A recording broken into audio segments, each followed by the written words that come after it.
by 20. I mean, like, you can't speak for the experience, but,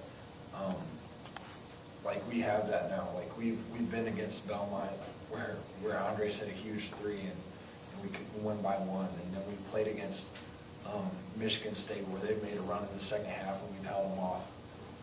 We've played against Kansas where we were behind a half. I don't know how many ties or lead changes were in that game, but I mean, we've been in a lot of different kinds of games. And for a team that's, I mean, people have called us a young team. I don't think we're necessarily young, but like you guys said, we have guys with new roles. So having different experiences in different games is good for our team. Have you ever had that many experiences this early in the season as a team? No, I don't think, not since I've been here. So, but like you guys said, I mean, Presbyterian was the one, like, pretty handily win.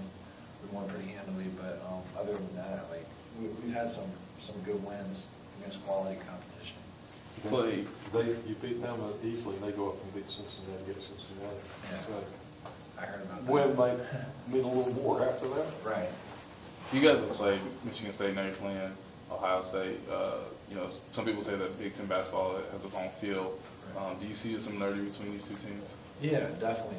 You know, I grew up watching Big Ten basketball, so I think it has the reputation for a little more physical inside. So, but you know, I think that'll be good for us. I think we handled it well against Michigan State, and you know, we can be physical too. You know, we have guys that are willing to go in there and bang, and but you know, we're going to play our game, and yeah, I mean, that's just kind of the stigma about the Big Ten, I guess. As part of that officiating, do you expect the officials to let you guys play more than maybe ACC refs would? You know, to be honest, I've never thought about officials going into a game, so I guess you could say that.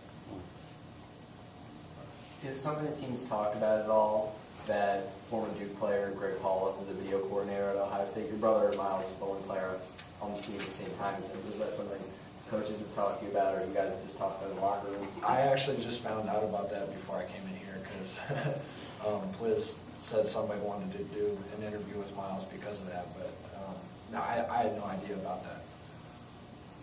Did you play against, have you had any AAU games against Sullinger or anything? Yeah. Any already, you know, experience you got against him? Yeah, a couple camps this summer and last summer I played against him. So, I mean, he is legit. Like, you don't put up those numbers freshman and sophomore year without. I mean, he's a good player.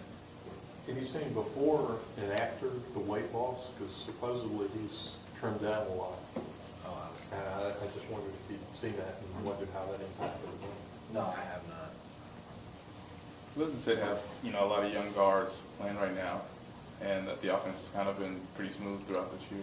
Yeah, I mean, I think it's great for Austin to come in as a freshman, and then we have Tyler, Andre, Seth. I mean, like you said, it's been really smooth and impressive for them to work together the way they have, and not just offensively, but defensively, I think they're getting better.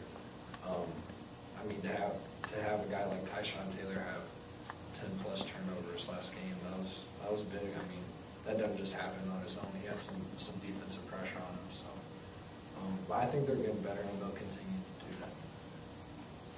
All right, thank you guys.